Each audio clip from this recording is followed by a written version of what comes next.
Voilà, je voudrais décliner cette conclusion sur trois mots qui me sont chers, qui est liberté, égalité, fraternité. Liberté, c'est la mer. La mer est un espace de liberté auquel nous sommes attachés, passionnés même. Et cette liberté, elle est toujours un peu menacée. Il y a les aires marines protégées qu'il faut bien sûr respecter, c'est indispensable. Il y a les futurs parcs naturels marins qui voient le jour un peu par-ci par-là. Il y a la réglementation. Et rien dans la réglementation ne pourra être accepté si elle n'est pas intelligente et expliquée.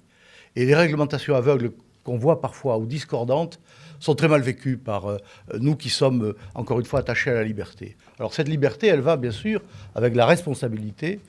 Et la responsabilité, c'est le respect, bien entendu, de l'environnement, le respect des pratiques, le respect des autres aussi. C'est le premier point. Le deuxième point, c'est l'égalité.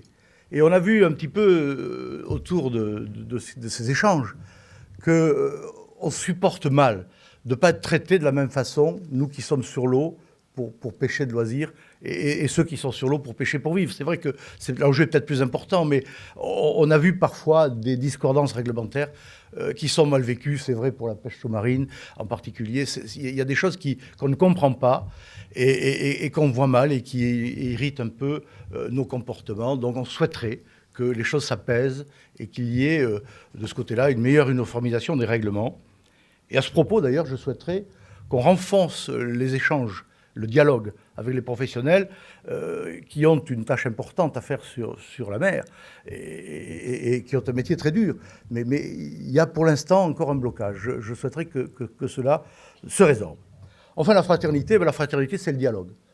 La fraternité des gens de mer et des gens sur l'eau n'est pas à faire. Elle est permanente, elle est dans l'essence même de naviguer sur l'eau.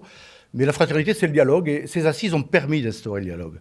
Et ça, je crois que c'est très important. Dialogue entre nous, dialogue avec l'administration, et Dieu sait si c'est nécessaire, avec les administrations, parce que la France est très riche dans ce domaine. Et ce dialogue me paraît bien amorcé. Je crois que ces premières assises ne sont que les premières. Je pense qu'il va falloir continuer.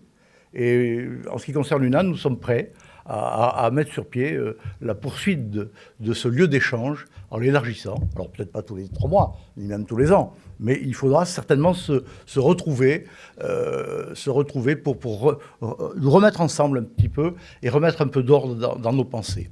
Alors entre-temps, on se voit souvent dans les commissions et là aussi le travail se fait, bien entendu.